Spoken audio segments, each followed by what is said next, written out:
Salut les abonnoseurs, j'espère que vous allez bien. Aujourd'hui, j'aimerais vous parler d'un sujet qui est au cœur de l'actualité, c'est-à-dire le comportement des hommes avec un petit h, évidemment, envers les femmes sur tout ce qui est réseaux sociaux, internet, Twitch, etc. En effet, récemment, Magla a poussé un énorme coup de gueule contre les hommes toxiques qui l'entourent et qui lui envoient donc des messages inadaptés, des photos, des vidéos, des menaces, etc. sur les réseaux sociaux. Par la suite, et grâce à son témoignage, elle a rapidement été rejointe par plein d'autres streameuses comme Bagheera ou encore Nathalie. Plusieurs membres de leur propre communauté leur ont reproché justement leur ton trop agressif, dirigiste, mais en réalité, ces personnes n'ont pas du tout conscience que justement nos streameuses préférées françaises sont arrivées au bout du rouleau, au bout de leur résilience. Attention, je tiens quand même à vous prévenir, arrêtez-vous ici si vous vous attendez à ce que je décortique et que je débatte des propos de ces intervenantes, ce ne sera pas du tout le sujet de cette vidéo. Je vais effectivement m'appuyer sur l'origine de leurs propos, mais je vais avant toute chose quand même parler et de psychiatrie et de société, parce que c'est effectivement pour ça que j'ai créé justement Tyrannosaure, c'est pour pouvoir débunker ces fameux sujets. Je pense d'ailleurs que les femmes concernées sont les mieux placées justement pour parler de leur vécu, de ce fait, ce n'est pas mon cas, donc je vais plutôt m'abstenir. En revanche, et vous y attendez bien, on va bien sûr parler plutôt des hommes qui leur posent problème sur internet. Entre menaces, doxing, stalking, détournement d'images pour en faire des images pornographiques des streameuses, agression physique et ou verbale, nous allons, à travers cette vidéo, découvrir la réalité, justement derrière, le comportement toxique des hommes sur internet. C'est donc l'anarchie en psychiatrie.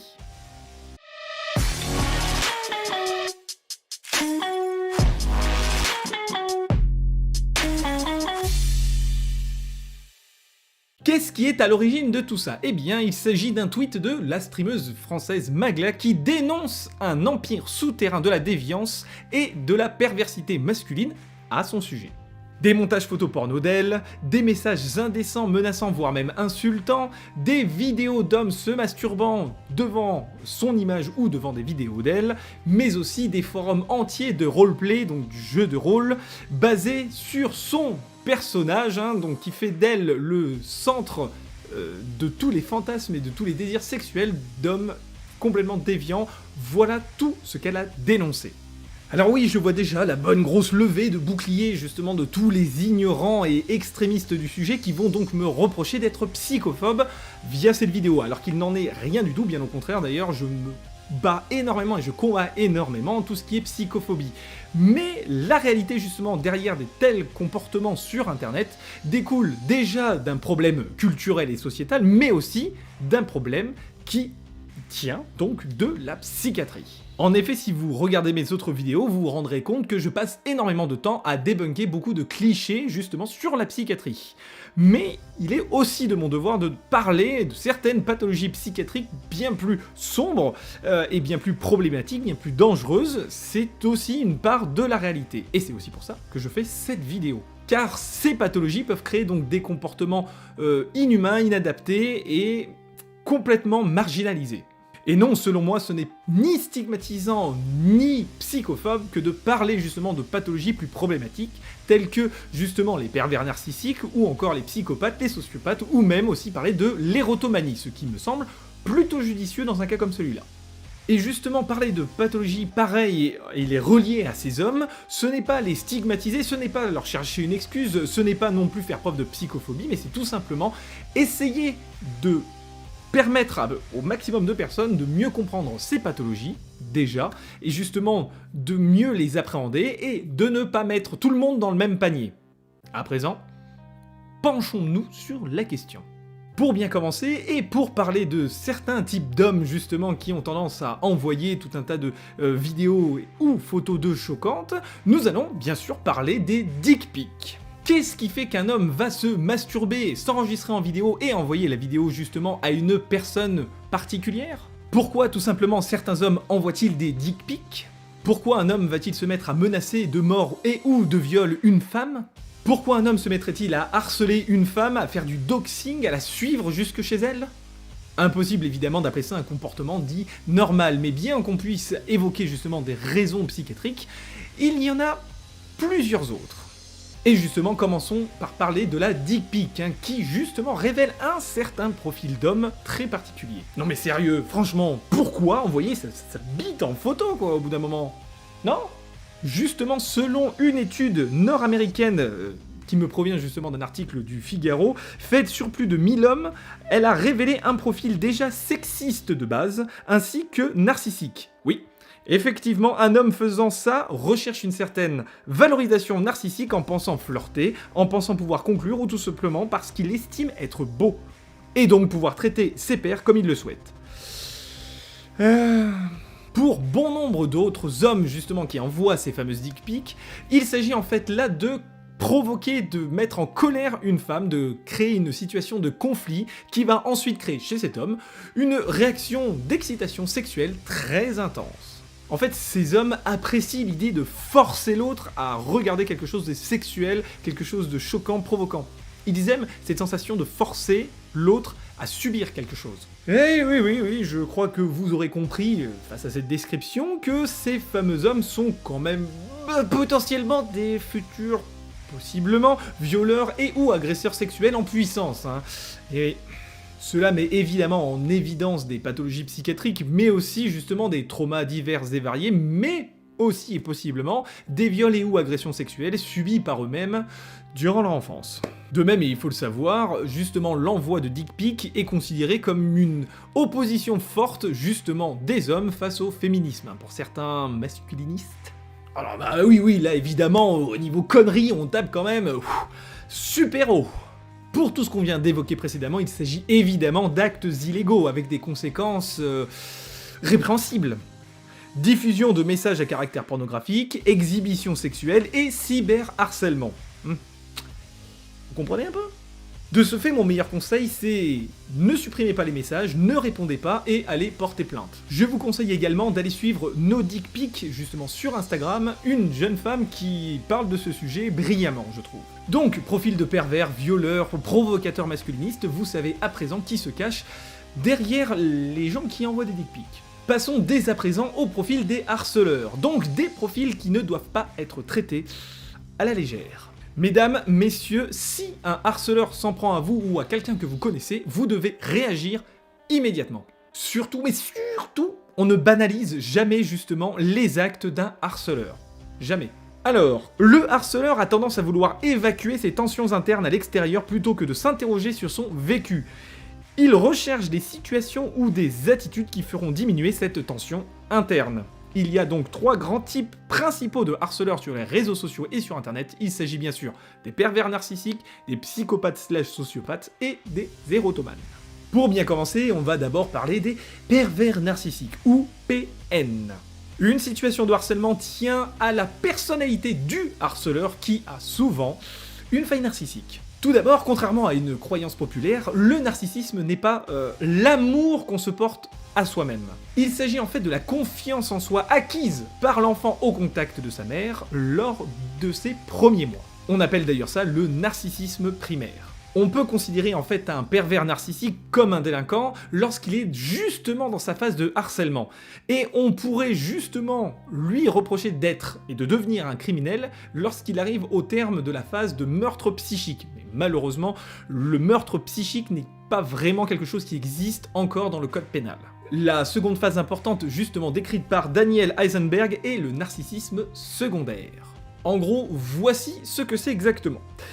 Il s'agit de la période de la vie d'un enfant qui, ayant reçu de lui-même suffisamment d'images positives, parvient à développer une capacité à identifier ses propres défauts et faiblesses, sans pour autant remettre en cause son orientation caractérielle. C'est sur la base de cette capacité que l'enfant se met à construire son identité par rapport à son environnement. Pour le harceleur, c'est à ce stade de cheminement psychologique que se situe la rupture. Il n'a pas été en mesure d'engranger suffisamment d'images positives de lui-même, ce qui explique l'exacerbation ultérieure de son narcissisme, qui masque une absence de narcissisme primaire. Voilà, en fait le problème, c'est que le narcissisme primaire, c'est mal fait ou n'a pas été fait, du tout. Et donc, la vraie question, c'est pourquoi cette espèce de connard de pervers narcissique va-t-il venir s'en prendre à vous sur les réseaux sociaux ou encore sur Twitch ? Ou dans votre vie privée ? Fondamentalement, le PN aime exercer son contrôle sur l'autre pour en venir à le détruire. En clair, le pervers narcissique est juste là pour voir à quel point il va réussir à vous détruire, pour faire très simple. C'est d'ailleurs pour ça qu'il va se permettre d'utiliser tout l'arsenal que Internet lui met dans les mains pour harceler les gens.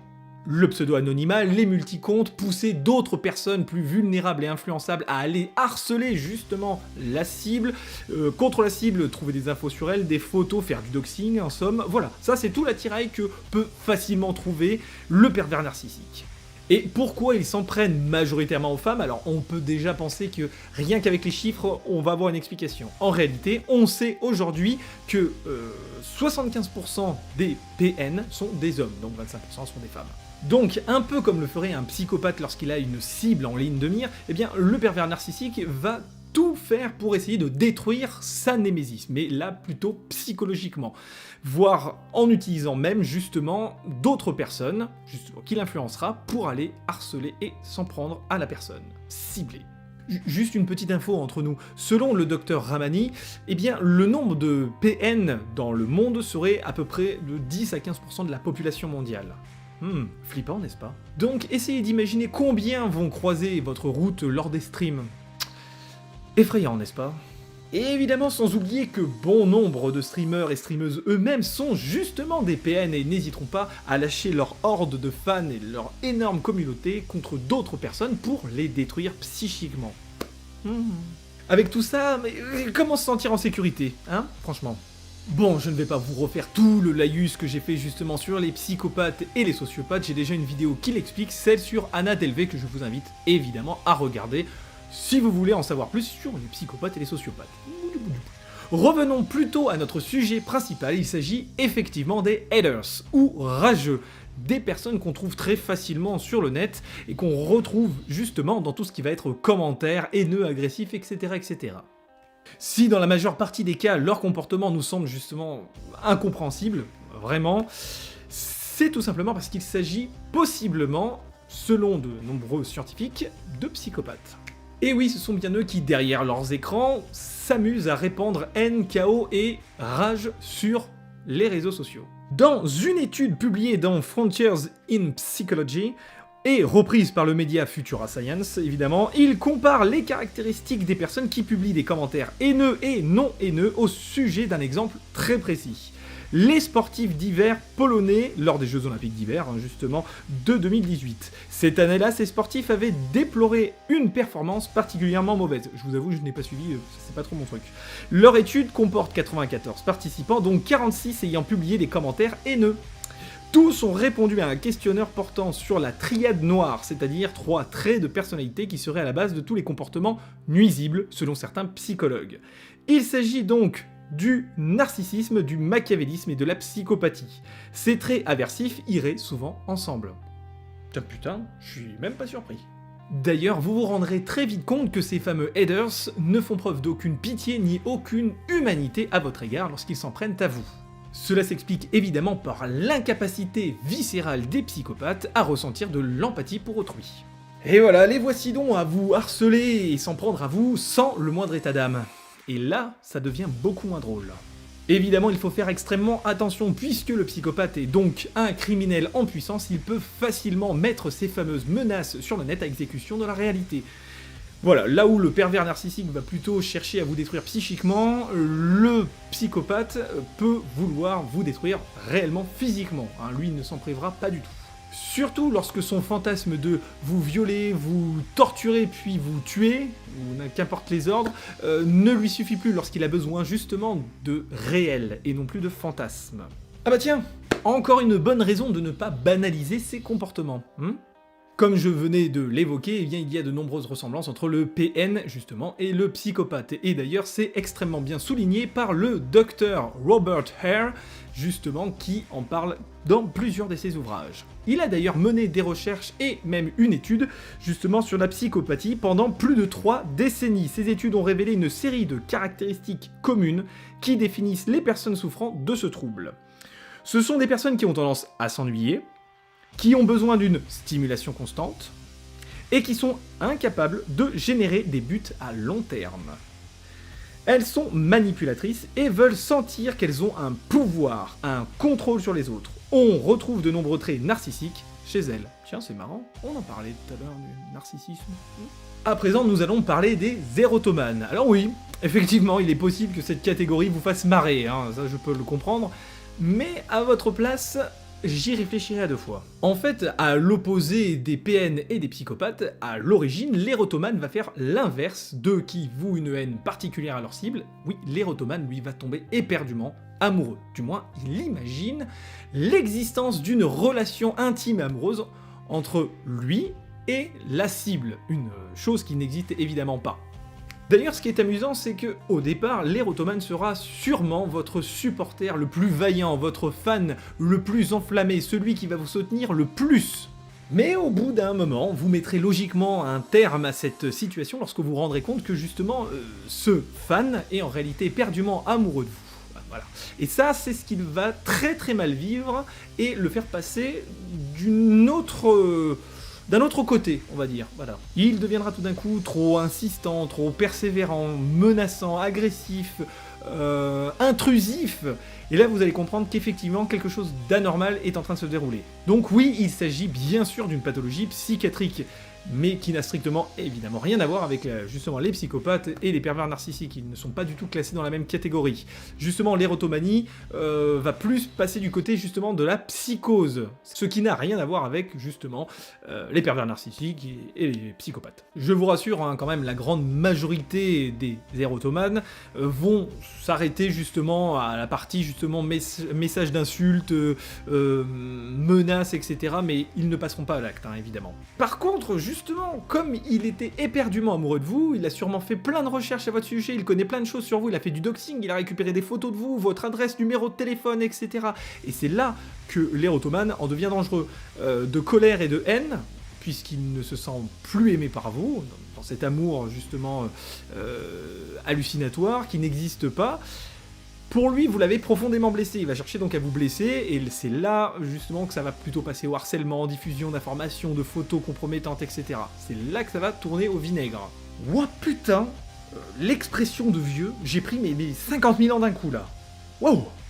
Par contre, effectivement, et contrairement au pervers narcissique, hein, voilà, et plus justement comme le psychopathe, voilà, l'érotomane peut en venir à l'agression physique. Hein, il peut justement venir chez vous pour s'en prendre à vous. Pas forcément dans le but non plus de vous tuer, hein, mais de vous imposer par exemple cette relation imaginée, voilà, ça peut arriver. Ça peut arriver. Ça arrive heureusement rarement, mais ça arrive. Dans tous les cas, par contre, ces situations avec des érotomanes sont une réalité, et les érotomanes font partie involontairement, malheureusement, de vos agresseurs, haters, etc. Évidemment, je ne pouvais pas parler de l'aspect justement psychiatrique sans parler du problème sociétal, parce que là, on se rend compte que c'est aussi le problème d'une société qui elle-même est malade, justement, et qui a une culture complètement dépassée, rétrograde et archaïque. Évidemment, hein, dans un monde basé justement sur la violence sexuelle, le patriarcat, lorsqu'il y a eu le coup de tonnerre MeToo, forcément, l'empire de nombreux masculinistes et d'hommes à l'ego surdimensionné ont été ébranlés, hein, ça, ils en ont pris plein la gueule. Et oui, les PN et les psychopathes sont de plus en plus constitués de jeunes hommes qui sont dénués de toute éducation basique, hein, en fait, et de toute éducation institutionnelle aussi. Ouais. Et justement, hein, ces hommes se plient à des archétypes d'une société qui date d'il y a des dizaines et des dizaines d'années et qui devrait même plus être encore aujourd'hui d'actualité. Non, vraiment plus. Allez, hein, quelques exemples. Oh, les femmes ne jouent pas aux jeux vidéo, non. Les femmes sont là pour servir leur homme, hein, évidemment. C'est logique, non? Une femme qui assume sa sexualité est forcément une pute. Bah, évidemment. Une femme qui a ses propres opinions a forcément une pathologie mentale. Bah oui, sûrement une histrionique. Bah. La femme est un objet de convoitisme et de fantasme qui doit se plier obligatoirement à tous les désirs de l'homme. Bah oui, vous êtes là pour ça, mesdames. Et j'en passe et des meilleurs, hein, mais du même acabit et de la même connerie. Ces lacunes dans l'éducation familiale et scolaire ont clairement des conséquences qu'on ne peut pas ne pas voir, hein. C'est pas possible. Normes sociales complètement faussées, bêtises abyssales, fausses croyances, la totale. Et ça donne, justement, des abrutis complètement dégénérés qui vont se mettre à harceler les femmes sur les réseaux sociaux et sur Twitch, justement, pour l'unique raison qu'elles sont des femmes, voilà. Et qu'elles ne rentrent pas dans les cases que eux-mêmes ont dans leur boîte crânienne quasiment vide. Allez, les cases sont vides, la boîte crânienne est vide, tout est vide. Surtout leur regard bovin, là. À partir du moment où, justement, une femme ne fait pas ce que eux attendent exactement de la femme, de l'image de la femme qu'ils ont, ça y est, tout de suite, ce sera une pute, une salope, une connasse, une moche, une hystérique, tout y passe. Voilà. Et alors, évidemment, je ne vous parle même pas non plus de la haine envers les femmes trans, les hommes trans, etc. Alors eux, mais ils s'en prennent, mais alors encore plus plein la gueule, hein. Pouah putain. Je vous jure, c'est la foire à la saucisse des mecs qui ont des cuits de bulot, quoi. Donc oui, notre société, en plus de créer justement des pathologies psychiatriques à l'appel, il crée aussi des débiles, ouais, vraiment du cassos, là, du gros misogyne, mais à l'appel, ils en créent, putain, on croit, je vous jure, qu'il y a une usine dans chaque grande ville de France, hein, où il y a des gros connards qui sortent, là, sur un tapis roulant, pam, à la chaîne, je vous jure. On en vient donc à la question finale, que faire dans ces moments-là, hein, à part prendre notre propre tronçonneuse pour aller trucider ces connards qui vous pourrissent la vie.